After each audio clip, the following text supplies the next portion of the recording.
جی، پارس نے بزر بجنے پر ریسیور کان سے لگایا۔ فائز صاحب کو کچھ ڈاکومنٹس پہ انہیں بھیج دیں۔ اس نے یہ کہہ کر ریسیور رکھ دیا۔ سیکرٹری نے سر ہلایا۔ فائز دروازہ کھول کر اندر آیا۔ شجاع کے چہرے پر الجھن تھی مگر وہ بیٹھا رہا۔ پارس اپنے گھومنے والی کرسی پر مڑی اور یوں چہرہ سامنے کو ہوا۔ باہر شجاع نے امید افزا نگاہوں سے اسے دیکھا۔ ذرا سا آگے کو ہوا مگر وہ فائز کی طرف متوجہ تھی جو میز پر جھکا کھڑا اس کے آگے فائل رکھ رہا تھا۔ میم، میں نے اسے ریویو کر لیا ہے، آپ دستخط کر دیں۔ پارس نے ہولڈر سے سبز پین نکالا اور ایک کے بعد ایک دستخط کرنے لگی۔ فائز نے جھکے پارس کا چہرہ غور سے دیکھا، پھر پیچھے مڑ کر شجاع کو اور پھر دوبارہ پارس کو۔ میم، آپ مصروف تھیں، شاید مس ثانیہ نے آپ کو آگاہ نہیں کیا، آپ کے کزن شجاع باہر آئے ہوئے ہیں۔ انہوں نے ریسیپشن پر بتایا تھا کہ وہ آپ کے کزن ہیں۔ کیا میں جاتے ہوئے انہیں اندر بھیج دوں؟ دستخط کرتا ہوا پارس کا ہاتھ رکا۔ اس نے نگاہیں اٹھا کر فائز کو دیکھا، خاموش مگر گھورتی ہوئی نظر۔ سوری میم، وہ گڑبڑا گیا۔ اس کی آنکھوں کا سحر اور جلال۔ فائز نے سر جھکا دیا۔ پارس دوبارہ دستخط کرنے لگی۔ تھینکس۔ کام ختم ہوا۔ فائز نے فائل اٹھائی اور نگاہ ملائے بغیر باہر نکل گیا۔ البتہ جاتے ہوئے اس نے ایک گہری نظر شجاع پر ضرور ڈالی تھی۔ پارس دوبارہ ٹائپنگ جاری کرتی مگر اسی دوران فون آ گیا۔ اسے ہوٹل کے ایک رہائشی بلاک کا وزٹ کرنا تھا، وہاں تعمیراتی کام جاری تھا اور اسے کچھ تسلی کرنی تھی۔ وہ اپنا پرس، فون اور گلاسز اٹھائے اپنے آفس سے باہر نکلی۔ گلاسز گریبان میں اٹکے ہوئے تھے۔ اس نے باہر بیٹھے شجاع کو دیکھا جو فوراً اٹھ کر کھڑا ہوا۔ جی شجاع، آپ ادھر کیسے؟ خیریت؟ سپاٹ سنجیدہ لہجے میں وہ بولی، جیسے لمحے بھر کو رکی ہو اور جانے کی جلدی ہو۔ جی، میں آپ سے ملنے پون گھنٹے کے انتظار نے اس کو کافی ڈل کر دیا تھا۔ کوئی آفیشیل کام تھا آپ کو؟ نہیں، میں آپ کے گھر آنا چاہتا تھا، تائی سے ملاقات ہو جائے گی؟ شور، وہ اس وقت گھر پر ہے، آپ وہاں جا سکتے ہیں، مجھے ابھی کام سے جانا ہے، بائے۔ وہ بنا جواب کا انتظار کیے آگے بڑھ گئی تھی۔ شجاع بے بسی اور مایوسی سے اسے جاتے دیکھ رہا تھا اور سر جھٹک رہا تھا۔ ان کے درمیان خلیج نہیں تھی، خلا تھا۔ مخروطی چھت اور ستونوں والا برآمدہ شام کی نیلی چھایا اور زرد بلب کی روشنی میں دمک رہا تھا۔ دوپہر میں بارش ہوئی تھی اور مخروطی چھت کے کنارے ابھی تک ٹپک رہے تھے۔ ایسے میں فروزہ مئی بگڑتے تیوروں کے ساتھ کھڑی موبائل پہ کوئی نمبر ملا رہی تھی۔ اس کے سامنے لہلہاتا سبز لان پھیلا تھا اور گیٹ کے باہر نشیب میں جاتی سڑک، اونچے پہاڑ اور کھائیاں سب نظر آ رہا تھا مگر وہ ہر شے سے بیزار فقط فون کی طرف متوجہ تھی۔ ہاں ہیلو شکیل، ہاں بیٹا کیسا ہے تو؟ وہ بجھے چہرے کے ساتھ رابطہ ملنے پر پوچھنے لگی۔ میں ٹھیک ٹھاک مگر تیری حالت اچھی نہیں لگ رہی امی۔ نہ پوچھ میری شکیل بیٹا، میری تو قسمت پھوٹی تھی جو اس کے رحم و کرم پر پڑی ہوں۔ مرن جوگی مجھے نوکرانی سے زیادہ عزت نہیں دیتی۔ وہ برآمدے میں آگے پیچھے ٹہلتی دبے دبے غصے سے بول رہی تھی۔ نہ کر امی، تجھے اور وہ پارو عزت نہ دے، بات دل کو نہیں لگتی۔ تیرے سامنے تو وہ چون تک نہیں کر سکتی تھی، آہو، اور اب بک بک بھی کرتی ہے۔ تو نے پارو کی زبان نہیں دیکھی، ایسے گھورتی ہے لگتا ہے سالم نکل جائے گی۔ مجھے تو اب سچی بہت ڈر لگتا ہے اس سے۔ فیروزہ مائی نے جیسے جھرجھری لی۔ باتیں نہ بنا امی، مجھے پتا ہے تو ایسی کہانیاں صرف اسی لیے سناتی ہے تاکہ میں پیسوں کے لیے اصرار نہ کروں۔ میں ان باتوں میں نہیں آنے والا۔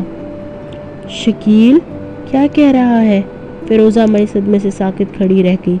چند لمحے وہ کچھ بول نہ سکی، پھر وہیں برآمدے کے ایک سیڑھی پر نڈھال سی بیٹھ گئی۔ بیٹے، میں نے تیرے لیے کتنے پاپڑ بیلے، کتنی مصیبتیں جھیلی اور تو مجھ پر الزام لگا رہا ہے۔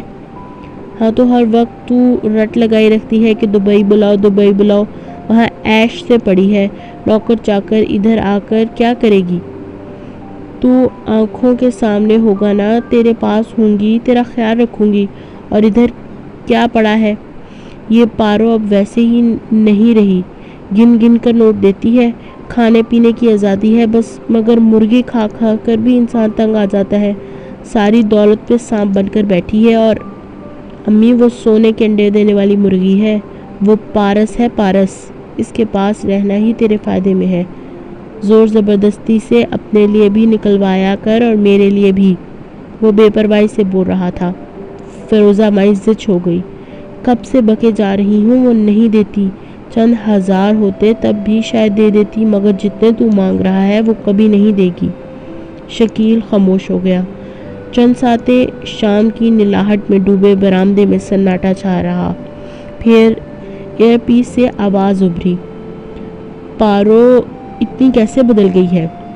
مجھے کیا پتا، ہمیشہ ڈر رہتا تھا کہ اس کی زبان نہ کھل جائے کہیں۔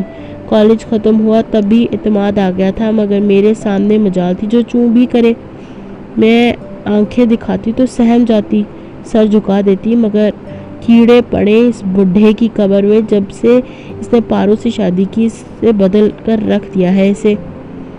اس کی زندگی میں ہی یہ مجھ سے زبان چلانے اور رعب جمانے لگی تھی، اس کے مرنے کے بعد تو اور شیر ہو گئی ہے۔ فیروزہ مائی کو تو سامعہ درکار تھا، بولنے لگی تو بولتی چلی گئی۔ نہ تو یہ پارو اکڑتی کس چیز پر ہے، شوہر تو مر گیا ہے، بس ایک ہوٹل ہی نام کا رہ گیا ہے۔ فیروزہ مائی اس کی عقل پر کم عقلی پر بلبلا اٹھی۔ تو نے وہ ہوٹل نہیں دیکھا، وہ بادشاہوں کا ہوٹل ہے، اور ایک نہیں 3 ہوٹل نام کر گیا ہے بڈھا۔ 3 ہوٹل؟ شکیل حق تک رہ گیا تھا۔ ہاں، اس کے مرنے کے بعد وکیل آیا تھا، اسی نے بتایا تھا، میں نے خود دروازے کے پیچھے سے سنا تھا۔ 3 ہوٹل، اب تو کچھ سوچنا پڑے گا۔ وہ بات کرتے کرتے کسی گہری سوچ میں ڈوب گیا تھا۔ فیروزہ مائی کو چنبا ہوا، تو ہم کیا اچار ڈالیں گے اس ہوٹل کا؟ اچار ہی تو ڈالیں گے، اور ہم ہی ڈالیں گے۔ تو بس آرام سے ادھر رہ، اور مزید پارو سے پیسے مانگنے کی ضرورت نہیں ہے، اور اب جو کروں گا وہ میں خود کروں گا۔ تو کیا کر لے گا؟ بس تو دیکھتی جا اماں۔ فون بند ہو چکا تھا۔ فیروزہ مائی نے حیرت سے موبائل کو دیکھا۔ یہ شکیل بھی نا الٹی کھوپڑی کا مالک ہے، پتہ نہیں کیا کیا سوچتا رہتا ہے، پر جو بھی ہے خود ہی اچھا سوچے گا۔ اس نے خود کو تسلی دی، البتہ جیسے بارش کے قطرے ابھی تک چھت کے کناروں سے ٹپک رہے تھے، ویسے ہی فیروزہ مائی کی پیشانی پہ تفکر کی لکیریں ابھری تھیں۔ وہ سامنے لان کو دیکھتے ہوئے ذہن میں شکیل سے کی گئی باتیں دہرانے لگی۔ رضوان، حیات، ہاں ان سے شادی کے بعد پارو بدلنے لگی تھی۔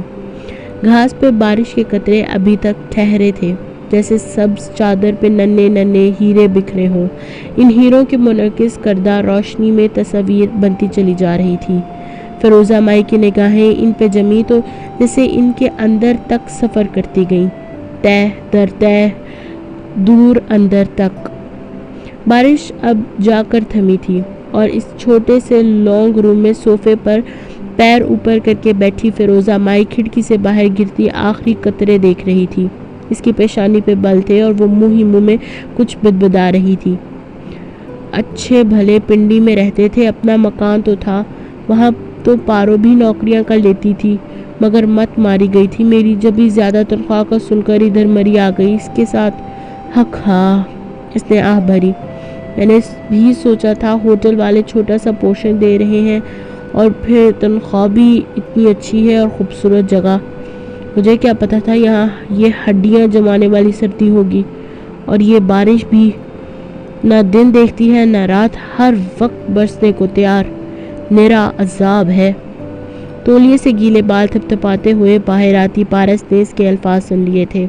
اس نے سارے بالوں کو لپیٹ کر آخری دفعہ دبا کر پانی نکالا، اور تولیہ صوفے کی پشت پر ڈالنے لگی، اور بولی، خدا کی رحمت ہوتی ہے بارش۔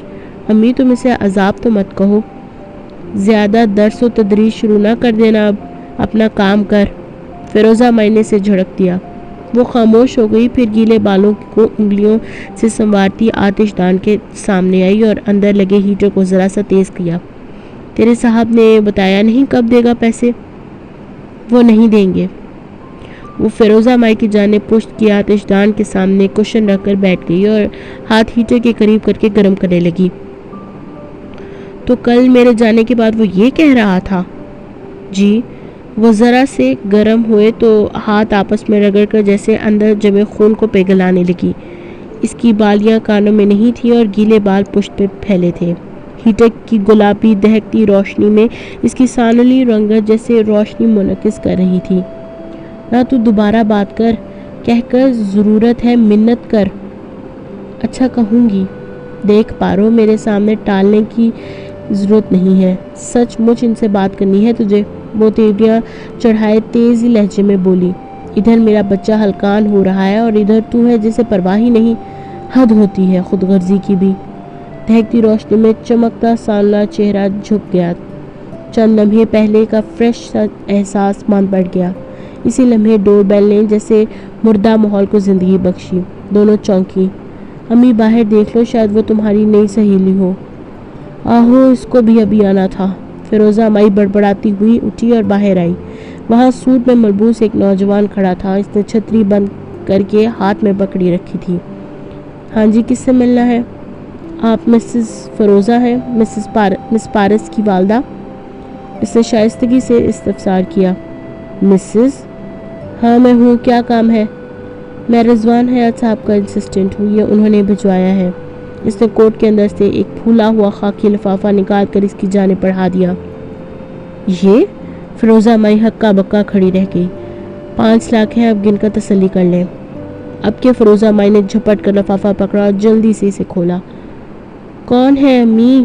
پارس آوازیں سن کر اچنبھے سے پوچھتی آگے آئی تو سامنے کا منظر اپنی وضاحت خود کر رہا تھا۔ رہی صحیح کسر فیروزہ مائی کے دبے دبے جوش سے کہے فکرے نے پوری کر دی۔ بڑے صاحب نے بھیجے ہیں پورے 5 لاکھ، لے جلدی سے گن کر اسے فارغ کر دے۔ اس نے اندر سے نوٹوں کی گڈیاں نکال کر پارس کو تھمائی۔ وہ جیسے سانس تک لینا بھول گئی تھی۔ رضوان صاحب نے اسے نوجوان سے پوچھنا چاہا مگر الفاظ ساتھ چھوڑ گئے۔ میں جاؤں میم؟ وہ اس عجیب سی سچویشن سے ہٹنا چاہ رہا تھا۔ ایسے کیسے؟ پیسے تو گن لینے دو، کسی کا کیا بھروسہ ہے؟ فیروزہ مائی چمک کر بولی۔ گن بھی صحیح۔ پھر پارس کو ٹھوکا دیا۔ وہ شوق سے نکل کر شرمندگی میں ڈوب گئی تھی۔ آپ جائیے، بہت شکریہ۔ اس نے ندامت بھری مسکراہٹ کے ساتھ اسے رخصت کر کے دروازہ بند کیا۔ اس کا چہرہ پھیکا پڑ چکا تھا اور آنکھوں میں بے پناہ یاسیت تھی۔ کیا سوچتے ہوں گے رضوان صاحب میرے بارے میں؟ بس کر، تو کہہ رہی تھی کہ وہ نہیں دے گا۔ دیکھ، اس نے فوراً بھجوا دیے۔ اب تو بس جلدی جلدی قرضہ اتار دینا، پھر آگے بھی قرضہ ملتا رہے گا۔ بس کر دو امی۔ وہ پھٹ پڑی تھی، آنکھوں میں آنسو آ گئے تھے۔ ہم یہ پیسے نہیں رکھیں گے، میں کل واپس کر دوں گی۔ ہم نہیں۔ چل ہٹ۔ فیروزہ مائی نے گڈیاں واپس کھینچی۔ میں خود گن لوں گی، آئی بڑی واپس کرنے والی ہوں۔ امی خدا کے لیے، اتنا بڑا قرض ہے، میں کیسے اتاروں گی؟ کتنے مہینے لگ جائیں گے بغیر تنخواہ کے؟ ہم شکیل کو بھجوا دیں گے تو ہم خود کیا کھائیں گے؟ تو ڈبل شفٹ کر لینا، فارغ وقت میں کوئی اور نوکری کر لینا۔ اب زیادہ بحث نہ کر، ہٹ، مجھے گننے دے۔ وہ صوفے پر بیٹھ کے پوری دلجمی سے انگلی پر تھوک لگا کر نوٹ گننے لگی۔ پارس بے بسی سے اس کی طرف پشت کر کے کھڑی ہو گئی۔ وہ یقیناً اپنے آنسو چھپا رہی تھی۔ نوٹ گنتے ہوئے فیروزہ مائی نے ذرا کی نگاہ اوپر اٹھائی۔ پارس کی پشت پہ گرے بالوں کی سرے سے ٹپک رہے تھے ننھے ننھے جیسے قطرے، ٹپ ٹپ گھاس پر بکھرے ننھے موتی۔ شام کا ڈوبتا ماحول۔ کسی پرندے کی آواز بلند ہوئی تو فیروزہ مائی جیسے نیند سے ہڑبڑا کر جاگی۔ وہ ابھی تک برآمدے کی سیڑھیوں پر ہی تھی۔ شکیل سے کی گئی گفتگو اور رضوان حیات کے بھیجے گئے پیسے، وہ دونوں یادوں کو باہم گڈ کر رہی تھی اور وہ سر جھٹک کر اٹھ کھڑی ہوئی۔ حق ہاں، اس نے گہری سانس بھری۔ وہ جو بھی تھا، بڈھا تھا، اچھا آدمی۔ خود سے کہہ کر ستونوں، دیواروں اور گھاس پہ لدے قطروں کو سنا کر وہ اندر کی جانب بڑھ گئی۔ پیچھے مغرب میں ڈوبتا برآمدہ تنہا رہ گیا۔ آج پھر صبح میں ان وادیوں پہ بارش برسی تھی۔ پہاڑیاں نہا دھو کر تازہ سبز نکل آئی تھیں۔ بل کھاتی سڑک ابھی تک گیلی تھی جس پہ پارس کی سیاہ چمکتی کار دوڑ رہی تھی۔ وہ کوہنی آرم اسٹینڈ پر ٹکائے انگلی سے اپنی بالی کو چھوتی کسی خیال میں کھوئی تھی۔ باہر دیکھ رہی تھی، بند شیشے سے پہاڑ، بادل، گہری کھائی سب صاف دکھائی دے رہا تھا، مگر اس کی پرکشش اداس آنکھیں جیسے دور کچھ تلاش کر رہی تھیں۔ ان میں تکان تھی، ٹھہراؤ تھا، راز تھے، مگر خوشی نہیں تھی۔ خوشی کہیں بھی نہیں تھی۔ جانے کب یہ ہوا، کیسے ہوا کہ اس کی آنکھ کے کنارے سے ایک آنسو ٹوٹ کر گرا۔ نمی چہرے پہ پھسلتی گئی تو پارس نے چونک کر سامنے دیکھا۔ ڈرائیور سامنے دیکھتے ہوئے خاموشی سے ڈرائیو کر رہا تھا۔ وہ اس کی طرف متوجہ نہیں تھا یا نہ ہونے کی اداکاری کر رہا تھا۔ پارس نے پیچھے رکھے ٹیشو باکس سے ایک ٹیشو نکالا اور اسے 2 تہیں لگا کر آنکھوں کا کونا پونچھا، پھر ذرا سا بھیگا ٹیشو ہتھیلی میں دبا لیا۔ لمحے بھر کی جل تھل کے بعد وہ دوبارہ سے کمپوزڈ ہو گئی تھی، ٹھنڈی پرسکون۔ پارس۔ فون کی گھنٹی بجنے نے ماحول میں ارتعاش پیدا کیا۔ پارس نے بنا چونکے آرام سے فون اٹھایا اور کان سے لگایا۔ جی سونیا۔ دوسری جانب اس کی سیکرٹری تھی۔ میم سوری میں آپ کو ڈسٹرب کر رہی ہوں، دراصل مسٹر شجاع طاہر کی کال آئی تھی۔ پارس کے اعصاب تن گئے۔ وہ ذرا سی سیدھی ہوئی، آنکھ کی خشک کناروں کو چھوا، پھر مڑی، پھر مٹھی میں بند ٹیشو دیکھا جس سے اس کے ایک قطرے کی بارش کی وجہ وہی ہو جس کا ذکر کیا جا رہا تھا۔ کیا کہہ رہے تھے وہ؟ آپ سے ملاقات کے لیے اپوائنٹمنٹ لینا چاہ رہے تھے۔ میں آپ کا شیڈول چیک کرنے اور ان کو کوئی بھی سلاٹ دینے سے قبل آپ سے پوچھنا چاہتی تھی کہ آپ کب ان سے ملنا چاہیں گی۔ پارس نے گہری سانس اندر کو کھینچی، مٹھی ذرا سی کھول کر اندر مچڑے ٹیشو کو دیکھا اور کچھ بھی کہنے سے قبل وہ اس ٹیشو کو دیکھتی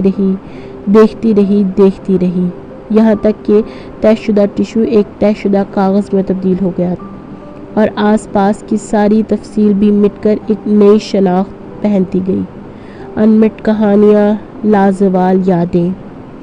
رافع تیز تیز قدم اٹھاتی صحن عبور کر کے برآمدے کے سرے پر آئی، اپنی مٹھی میں طے شدہ کاغذ کو دیکھا اور پھر زور سے آواز لگائی، پارو، تائی، کوئی ہے؟